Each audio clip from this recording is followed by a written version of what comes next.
asalaamu calaykum kusoo dhawow daawada qaybta labaad ee macluumaadka ku saabsan documentary telefishinka aljaziira uu ka diyaariyey cali xasan salaama.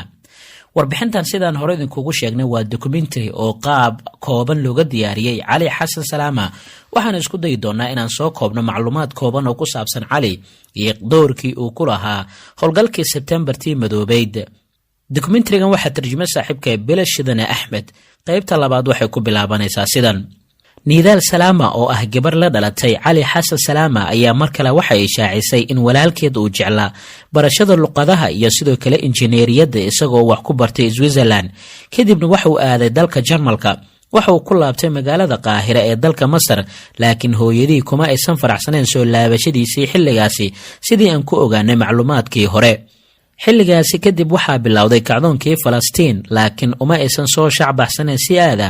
waxaa la wada xasuustaa in xilligaasi ay magaalada Qaahira ugu tageen Sahal Khalaf iyo sidoo kale Abu Saalax iyaga oo u sheegay in Cali Xasan Salaama aysan suurtagal ahayn in xilligaasi uu si rasmi ah ugu biiro howlgalkii iyo kacdoonkii socday. gudaha jabhadda ee National Party ee Fatah waxaa aad looga arkayay inuu ahaa qof muhiim ah. waxaa loogu yeeri jiray sida Carafaad. dhammaan dhalinyaradii aasaastay Fatah waxay saldhig ku lahaayeen magaalada Qaahira ee dalka Masar, waxaana ka mid ahaa xubnaha halkaasi ku sugnaa Yaasir Carafaad. waxay u soo wareegteen dalka Kuwait sanadkii 1957 halkaas oo ay ka sameeyeen barnaamijyada iyo shuruucda gudaha ah ee jabhadda. waxaa halkaasi loogu dhawaaqay dhaqdhaqaaqii wadaniga ee xoreynta Falastiin ee Fatah. sanadkii 1968 Carafaad iyo wafdigiisii waxay la kulmeen Master Nasir oo ahaa Jamaal Cabdinaasir madaxweynihii dalkaasi Masar, isaga oo arrimo dhowra u ballan qaaday sidaan ku ogaana qaybtii koowaad. tababarkii la siiyeyna waxaa loo weeciyey dhanka iyo ahdaaftii laga lahaa, waxaana wax badan ay ka badashay noloshii Cali Xasan Salaama. waxaa laga dallacsiiyey Cali waaxdii ururka ee dadweynaha, waxaana loo wareejiyey waaxda dabagalka ama qiimeynta ee ururka. waxaa loo xilsaaray inuu ilaalo gaar ahaaneed uu ka hayo cadowga lana socdo basaasiintooda. waaxda dabagalka waxaa xilligaasi aasaasay Saalax Khalaf, waxaana Cali Xasan Salaama loo magacaabay ku-xigeenka waaxdaasi si uu ula socdo dhaqdhaqaaqa cadowgooda. xaruntii waaxdaasi oo ku taala magaalada Qaahira waxaa markii dambe loo wareejiyey magaalada Camaan ee dalka Urdun ama Jordan. markii aan gaarnay Camaan, ku-xigeenkeenna wuxuu ahaa Cali Xasan Salaama. waxaan isku raacnay sharciyadeennii kala duwanaa. waxaan bilownay inaan ku wada shaqayno Camaan. waxaan abuurnay waaxda la socodka jaajuusiinta. wuxuu Cali Salaama uu abuuray ciidamo awood leh oo qaas ahaa maadaama uu jeclaa ciidamada militariga. sidaasi waxaa yidhi Muriid Al-Dajani oo xubin ka ahaa ururkii Fatah, saaxiib dhowna la ahaa Cali Xasan Salaama amiirka cas.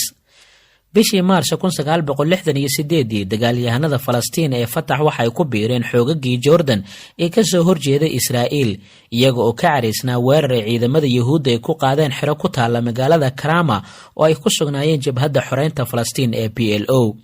taasi waxay ahayd isbedel cad wixii ka dambeeyay dagaalkii Karama sanadkii 1968. dhalinyaro tiro badan ayaa u dhaqaaqay in ay ku biiraan dhaqdhaqaaqa Fatah ee gudaha dalka Jordan, iyagoo ka kala imaanaya dalalka Syria, Ciraaq iyo xitaa Lubnaan. Fatah waxay noqotay koox caan ah oo aan ka koobnayn gudaha Falastiin oo kaliya, laakiin adduunka oo dhan ayaa ay caan ka noqotay. sidoo kalena saameyn siyaasadeed ayay ku lahayd Jordan. laakiin markaasi waxaa qaraarka uu ka soo baxay boqorkii dalkaasi Jordan, boqor Xussein, taasi oo ku aadaneed in meesha ay ka baxaan reer Falastiin oo deegaansaday dalkaasi Jordan. dowladdii xilligaasi ka talinaysa Jordan waxa ay ka baqaysay in saameyn weyn ay ciidamadaasi ay ku yeeshaan gudaha dalkaasi Jordan, islamarkaana iyaga ay meesha ay ka saaraan.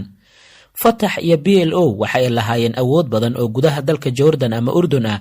qaarkoodna waxa ay doonayeen in xilka ay ka tuuraan boqor Xussein kii maamulaya Jordan. waana midda keentay in cabsi badan laga dareemo dhankooda, iyaga oo qaarkood dalbanaya in xilka laga tuuro boqor Xussein. bartamihii bishii Sebtembar sanadkii 1970 boqor Xussein wuxuu go'aansaday in Fatah uu ka saaro gudaha dalkaasi Jordan. ciidamadiisii ayaana hareeriyay meelaha ay Falastiiniyiinta ay kaga sugnaayeen dalkaasi, waxaana lagu soo weeraray dhacdadii loogu magac daray bishii Sebtembartii madoobeed ama Black September.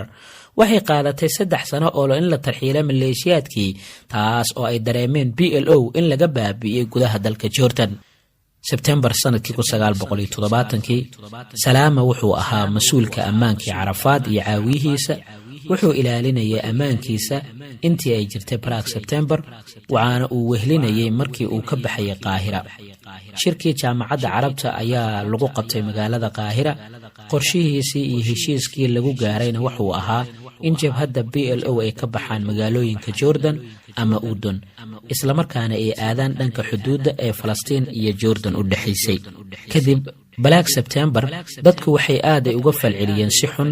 waxaa la qiyaameeyay shacabka reer Falastiin oo ay aad u jeclaayeen, sababtoo ah waxay aaminsanaayeen in Carab ay qiyaamaysay oo aysan Israa'iil baabi'in. intaasi waxaa sii dheeraa isku dhacyadii Jordan.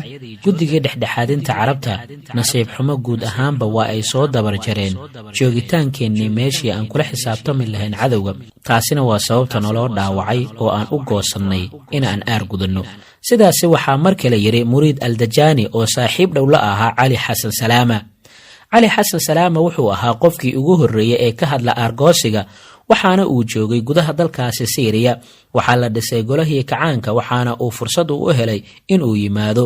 Muriid Al-Dajani mar kale waxa uu yiri Salaama wuxuu ahaa qofkii ugu horreeyay ee ka hadla aargoosiga. waxaan joognay xilligaasi Suuriya, waxaan dhisaynay golaha kacaanka, wuxuuna ahaa fursad mid aan u helnay in uu yimaado. wuxuu ii sheegay inuu ii baahnaa. wuxuu igu qaaday gaarigiisii meel ammaan ah ayuu i geeyey. wuxuu ii sheegay inuusan u dulqaadan karin waxa dhacay oo aan u aargoosanno dhibtiina la gaarsiiyey annaga iyo kacaankeenna. waxaan weydiiyey qorshihiisa. wuxuu ii sheegay inuu qorsheeyey in uu sameeyo hay-ad la yidhaahdo Black September Organization ama Septembertii madoobeed. waxaan idhi sabab. wuxuu igu yidhi waxaan dilaynaa dhammaan kuwii na soo celiyey ama na soo baabi'iyey. sidaas mar kale waxaa yidhi Abu Dajana. Cali Xasan Salaama waxay ahayd markiisii ugu horreysay oo uu ka hadla aarguudashada dadka uu aaminsan yahay inay qiyaameeyeen, waxaana uu markaasi uu kala hadlay saaxiibkii Dajana. garabtii Sebtembarta madow waxay ahaayeen koox qarsoodi ah oo Fatax laga dhex sameeyey. waxay ka soo dhex muuqdeen Beirut kadib markii warbaahintu ay si guud ugu magac dartay Sebtembarta madow. howlgalkoodii caanka ahaa ee la wada yaqaanana wuxuu ahaa dilkii Wasfi Al-Tal oo ka dhacay gudaha magaalada Qaahira ee dalka Masar. Wasfi Al-Tal wuxuu ahaa ra'iisul wasaarihii Jordan intii uu socday howlgalkii Sebtembartii madoobeed sanadkii 1970. waxaana markii loo eego fikraddii Cali Salaama uu ahaa ruux khiyaanoole ah oo Carabta ku dhex jira. Tawfiiq Al-Tiraawi oo xubin ka ahaa guddiga dhexe ee Fatax ayaa sheegay dareenkii markaas uu qabay uuna u qabay Carabta iyo howlgalkii lagu dilay Wasfi Al-Tal. waad guuldarraysateen, mana naga leexinaysaan, manana ilaalinaysaan. sidaas daraaddeed waxaan awoodnaa inaan gaarno meel walba. intaasi kadib Fatax waxay noqotay koox awood siyaasadeed leh. xitaa markii ay u soo guureen Lubnaan 72 waxay noqdeen koox leh awood siyaasadeed.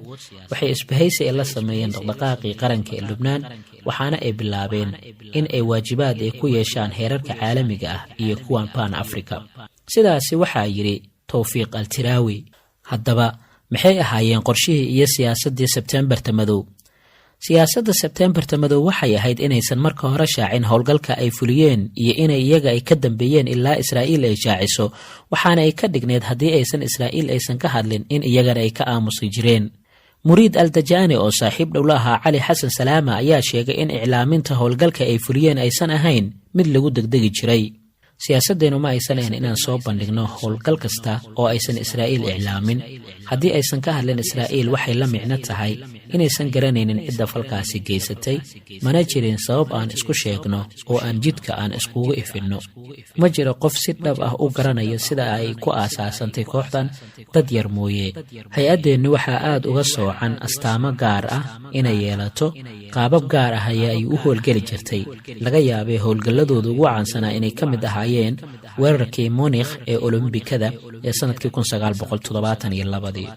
sanadkii 1972 Cali Xasan Salaama wuxuu ahaa madaxa ammaanka iyo hoggaanka ee Black September iyo sidoo kale ururkii Fatax. ma uusan joogin magaalada Munich ee dalka Jarmalka, balse wuxuu ahaa hoggaanka hay-adda ee la rumaysan yahay inay ku lug lahayd dhacdadaasi. howlgalkii Muurqna wuxuu ahaa in laga hortago diidmadii iyo sidoo kale soocidii Falastiiniyiinta ee laga soocay ka qaybgalka Olombikada ciyaarihii ahaa ee sanadkaasi ka dhacay magaalada Munich ee dalka Jarmalka. waxaa su'aal ay ka timid sababta Israa'iil kaliya u joogto goobta oo lagu ogolaaday. sidoo kalena waxaa lagu qasday in qadiyadda Falastiiniyiinta lagu muujiyo iyo sidoo kale in doorkaasi looga hadlo maxaabiista ee Israa'iil ay gacanta ku hayeen. maskaxdii ka dambeysay howlgalka Munich waxay ahayd injineer wax ka baranaya Jarmalka, shakhsiyanna waxa uu ka qayb qaatay dhismaha Olombikada. maadaama uu injineer uu ahaa, waxa uu garanayay wax kasta oo ku saabsan tuulada ciyaaraha ama goobta ay wax ka dhacayaan. markii uu qorsheynayay howlgalka, isaga iyo koox kale waxay ku sugnaayeen xiro ku taala Liibiya. waxay ku soo wargeliyeen taliyahoodii, waxaana uu ka aqbalay in howlgalkaasi ay qaadaan. dad badan ayaa ka qayb qaadanayay iyagoo aan xog badan ka haynin arrintan. qaarkood waxay ahaayeen kuwa haystay baasaboorro iyo fiisooyin kala duwan, halka kuwa kalena ay gudaha dalka Jarmalka ay ahaayeen kuwa lagu diyaariyey, hubkoodiina lagu siiyey. howlgalku wuxuu ahaa mid ay qaadeen qaar ka mid a jabhadda Fatax si ay uga soo qabsadaan ciyaartooyda reer Israa'iil. qorshuhu marka hore ma uusan ahayn in la dilo, waxay ahayd in gacanta lagu dhigo, islamarkaana Masar ama meelo kale lala soo maro si loogu badasho maxaabiis Falastiiniyiin ah oo gacanta Israa'iil ay ku haysay. Sebteembartii madoobeed waxaa lagu dilay 3 taageerayaal Israa'iila, waxaana sidoo kale lagu dilay ciyaaryahano Israa'iil oo ilaa 9 gaaraya, kuwaas oo la damacsanaa in helikobtar lagu soo qaado, laakiin ma aysan dhicin. waxay ahayd xilligaasi markii ugu horreysay oo ah in Israa'iil ay wada xaajood ay la gashay Falastiiniyiinta.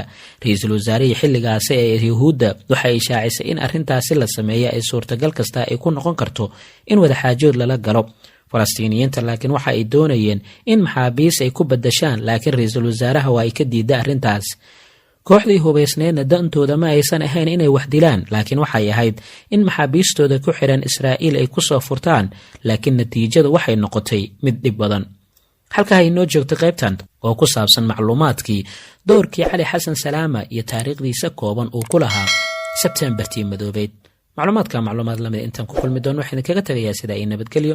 waxaan u mahadcelinayaa saaxiibka Bilashadane Axmed oo ka qayb qaatay tarjumaadda dokumentarigan oo laga baahiyay telefishinka Al Jazeera.